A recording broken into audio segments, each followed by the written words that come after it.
didn't move like they normally would against other rocks. So screw that camp.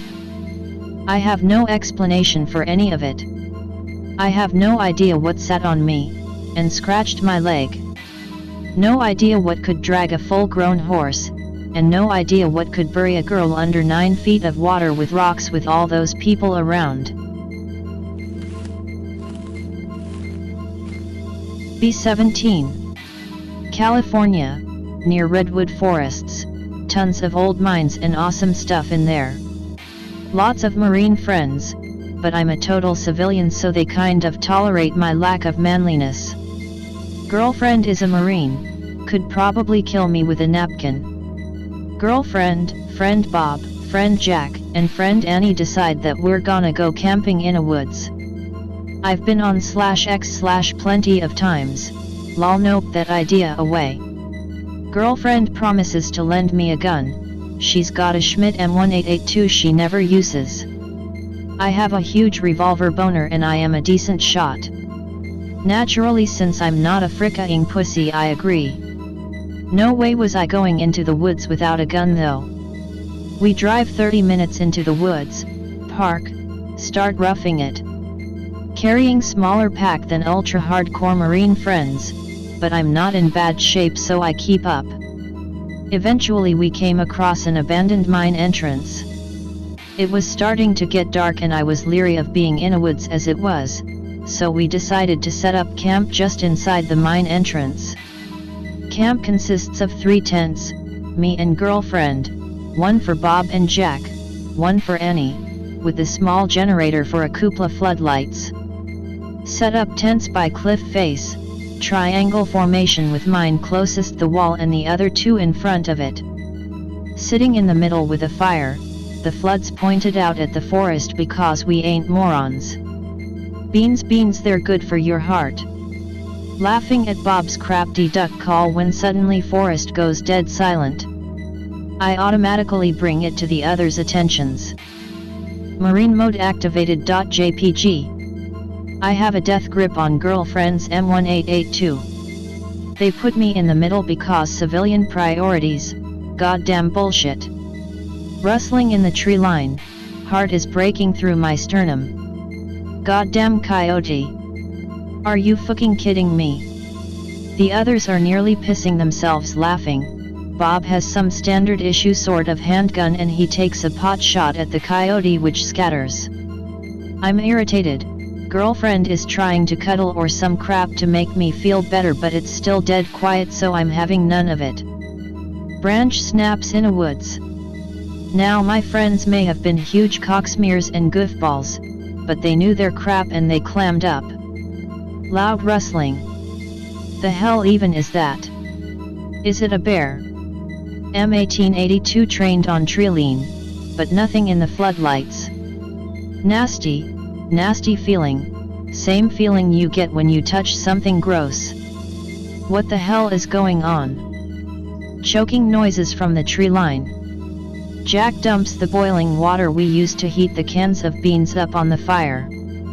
Skin feels like it is literally crawling. Like I said, I've been hunting before and I'm not exactly faint of heart, but I swear to God I was shaking like a goddamn leaf. Bob actually had to tell me to cut it out because the bullets were rattling in my revolver. Annie is shaking lightly too. Jack is sweating like a fakin' pig. Choking noises intensify, get louder.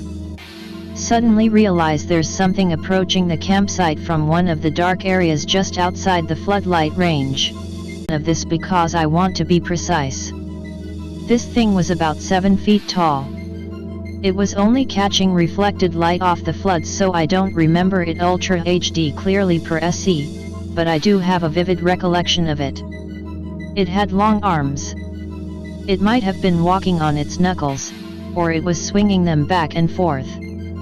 It had a longish head, and its skin was sort of a dull greenish-brownish color on its back. It looked like there was either moss or really tight curly hair growing on its shoulders, but from its collarbone up its skin was milky pale.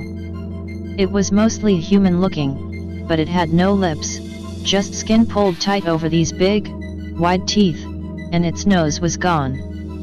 Its eyes were narrowed to slits, like it'd been staring at the floods for an hour or something. Can't contain it, let out a little whimper. Thing's head snaps to me like lightning. I take a shot at it, goes wide, everyone pivots and starts shouting. Thing starts opening its mouth. Slowly and surreally, like it was yawning. Lets out the most hideous, ear-splitting noise I have ever heard in my life. Like an elk call, but pitched down and overlaid with the sound of a little girl screaming. Open fire. I can't handle the feeling on my skin, I drop like a rock. Noises coming to me like through deep water, I think I had a panic attack. Dimly recall watching the thing soak up like 10 or 12 shots, then shoot into the forest like the Flash. I sat in the corner to recuperate, because I felt like a corpse. After about an hour or so I started feeling a little better, but I didn't feel completely better until the next day. Girlfriend sat with me all night because she's awesome, but the others set up rotating shifts. I still don't think anybody slept that night except for me. I passed out. Wake up in the morning feeling like P. Diddy after a drunken rampage through a car wash.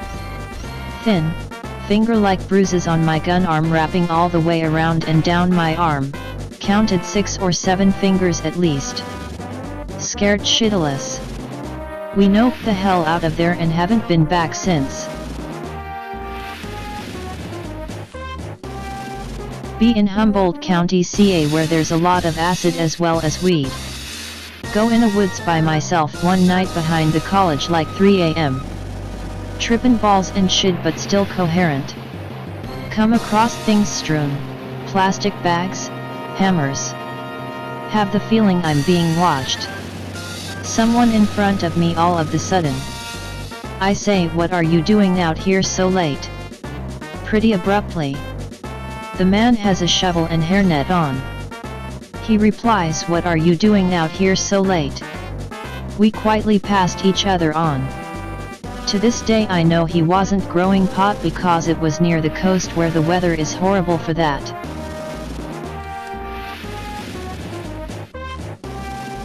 Okay, no green text. Takes too long emo. Just got out of military. Got job with Dodd and moved into my girl's house. She had 2 kids that weren't mine. There were some deep woods next to her house but there was a fence. I would leave every morning at 04. No problem. One morning I kissed her goodbye in her half-sleep and grabbed my lunch from the fridge. I walked out and shut the door. Before I could lock the door I felt this nasty feeling. I turned around in alarm and I saw nothing. I couldn't take my eyes off a certain part of the woods. I was frozen. I had my keys in one hand and my lunch in the other. The only thing that was going through my head at the time was help. I had tears running down my face. I stood there for what seemed like hours. I never took my eyes off a certain part of the woods. I couldn't. Grown man that has thought he was able to take on anything was gone. I was having a full-on crybaby attack from fear. All of a sudden the girl's 6-year-old opened the door and held my hand and walked me to the car. Bye Anon, I love you. Tears all over me from scared. Left driveway. Called GF. She got up and found him staring out the glass door and she locked it and sent him to bed. Got home later and searched the wood for anything and found nothing. This story still scares me and makes me tear up.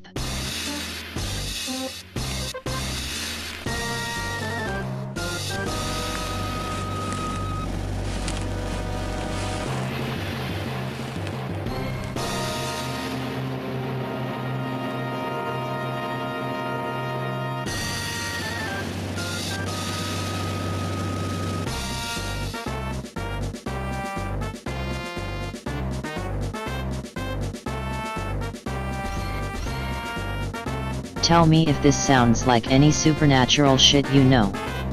Y'all stories are boring as fuck too. Be me. Be hella good hunter, good with a rifle, decent with about. Prefer Mosin, but will go with anything. Dead of winter. Hear about this shack in the woods where I can chill before a hunt.